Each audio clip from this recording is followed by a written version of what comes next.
In this video, we finally complete the Seat Leon build and we do a price breakdown.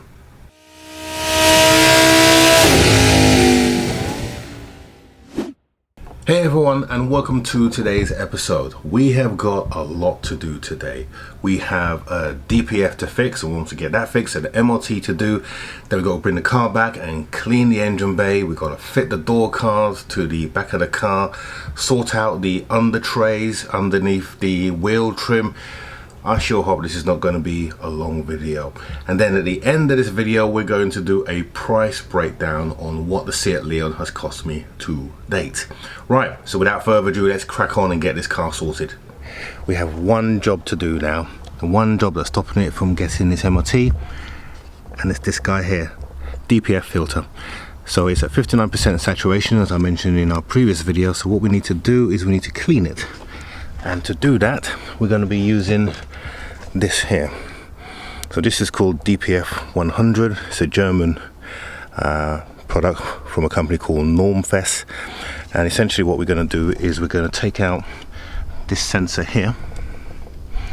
And so this is the temperature sensor, the intake temperature sensor. There's several. We're going to give that a clean, but we're going to then get this nozzle, stick it down there, and we're going to empty the whole contents of that into that. We'll run the car for 15 minutes, and then we need to then run a regeneration for half an hour, and hopefully that should be enough to turn off the DPF light. So first thing I need to do is I need to get me a spanner that can fit that bolt. So let's go and do that. Okay, so we got our can ready, and what I've done now is I've cleared the hole here. So the DPF, this is not actually the DPF filter. The DPF filter actually sits below this unit here. So we get to the DPF through this hole here, and then what we'll do is we'll put that, feed that nozzle down there, and then we'll squirt this, the whole contents of this can in there. Then we'll run the car for 15 minutes again, and then that should hopefully clear or bring down the soot content so we can clear the code. So let's get that and feed that down there, one-handed. So that's going down there. If I bring it, you can see it goes quite far down as well. So what we'll do is we'll put the top on that, and then we'll give it a good squirt.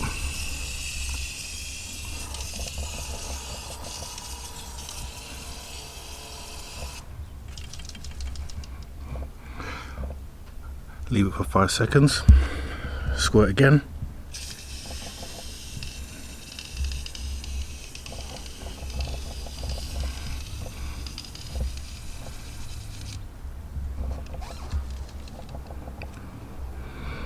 Leave it for 5 seconds, squirt again.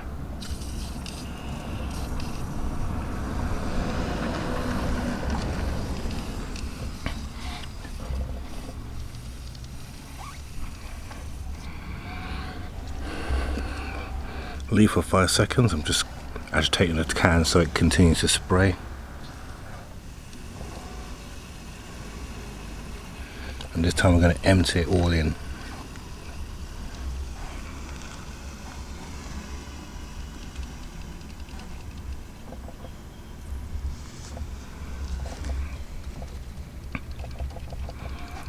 And that is it. This can is now pretty much empty. Well, it's empty. So we'll take her out. We'll leave that for 10 minutes. Then we'll start the engine up and let that run for 15. After we put the sensor back. Here's the sensor. Here you can see actually the hole is quite full up as well. So it really has, really is going through. So we'll put this sensor back in, which I've cleaned up. Tighten that back up, and then we should be good to go on that.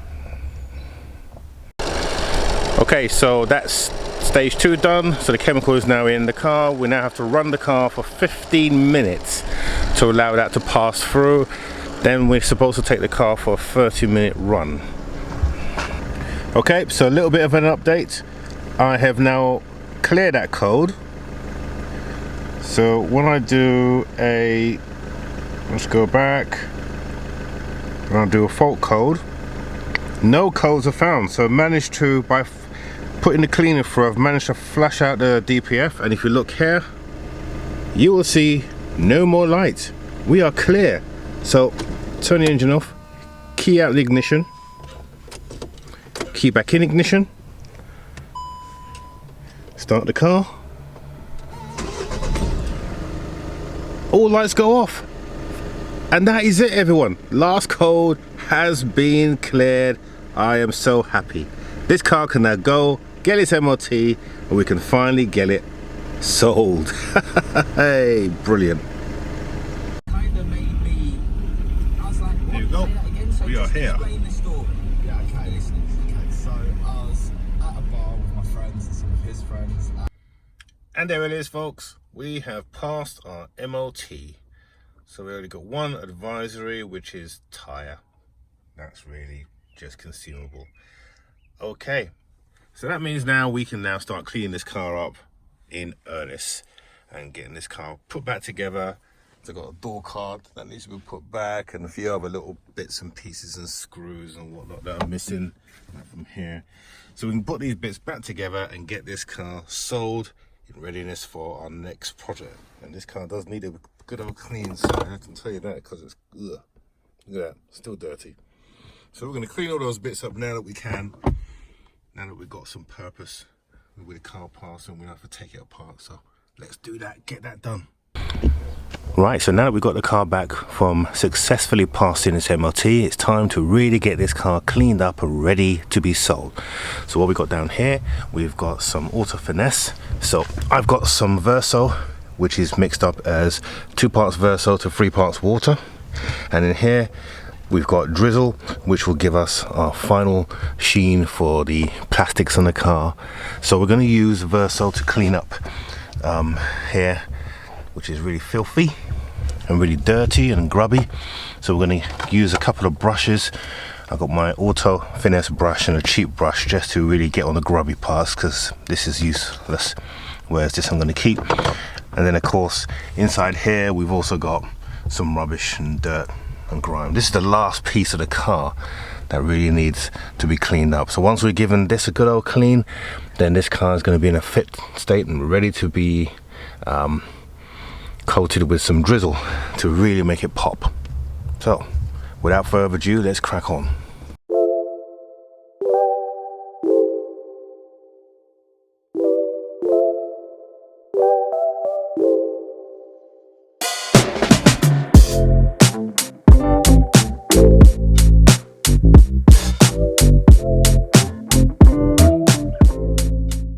Okay, so a few things that we need to do now on the car. Got to put the engine cover back on the car and then give the engine a general clean up. Put the front mounts on here to the front shielding. That's got to go back up. First job I'm going to tackle, I'm going to take off this wheel, because this wheel is pretty mucky, having never been cleaned by its previous owner. And also I need to put the shielding back. And behind the shielding is a panel that blocks the water from coming into the door, so I need to put that back in there as well. So let's jack the car up, and then I can just unbolt that bolt there to get the shielding out, and then we can clean this wheel up, put it back on, and then I think we're making good progress. Right, let's do that.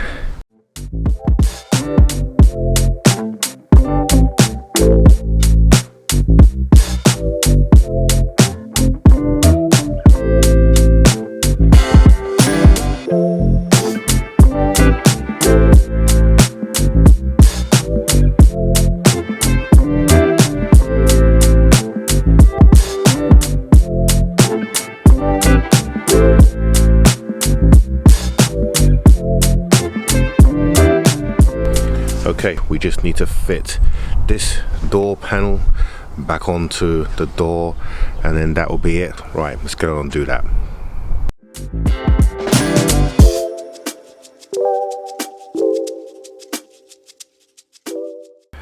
Okay, final piece now. So we just got to prep the engine bay. So we're going to give it a hoover first, Then we're going to fit the covers back on, give that a hoover, and then we'll give it a final wash down to clean all the bits of paint overspray that is in place to give the car that new look, but without the new look for I've just come back from a body shop look. And then that should be it.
That engine is so clean that you can eat your dinner off it now. Clean in every way. That's the way a car engine should look. And now we've got all the front panel on it now. This car is pretty much complete. Okay, so here is the car all finished.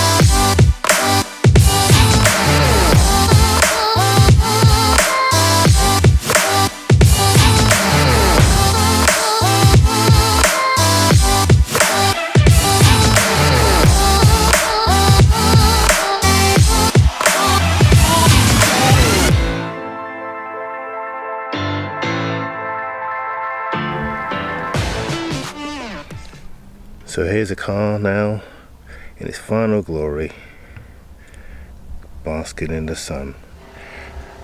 And this is the bit that you all want to know, which is how much did it cost to get the Seat Leon to this stage? Well, let's do a cost breakdown. Okay, let's get down to it. So let's break down the cost of the Seat Leon. So I'm going to go through this pretty quickly now, and I'm also going to tell you where we bought the bits and pieces, because that was a request from some of you. Okay, so the cost of the car included all the co-part fees plus delivery was £4,094.20. First part that I bought was a wheel, that was £89.99, and that was bought from eBay. I then bought a front bumper, which was £165, and that was from carpanels.com. 2 front wings comes in at a total of £213.98, again from carpanels.com. Offside door, that was bought from eBay. I paid £160 for that one. Near side door, that was £170 from eBay.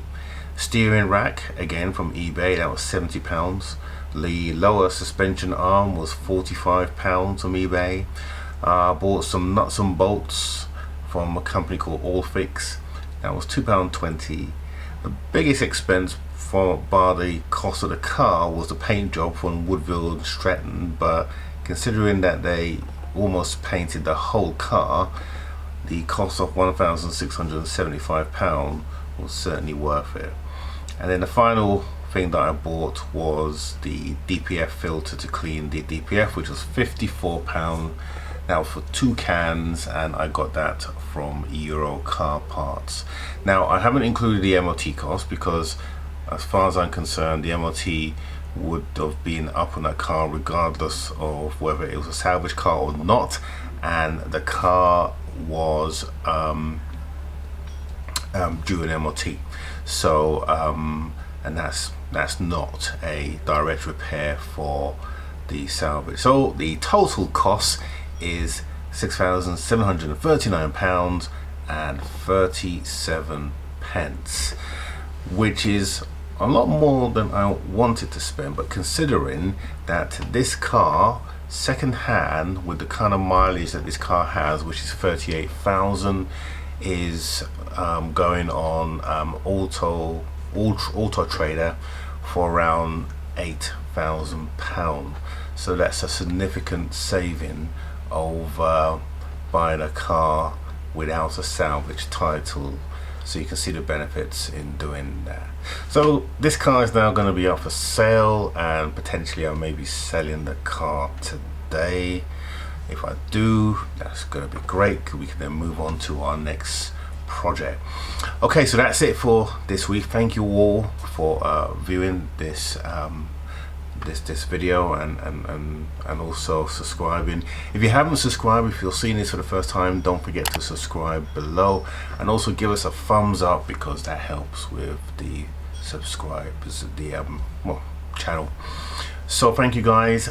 Next week we are going to be doing a bit of a Q&A. So I've had a lot of requests from you guys about salvage titles and what you have to do to get a salvage car back on the road from a legal perspective. I'm going to go through that in some detail, give you a little bit of a history, and tell you what you have to do for a Cat S and a Cat N car. So that's next week. So until then, have a good week, and we will see you next Monday.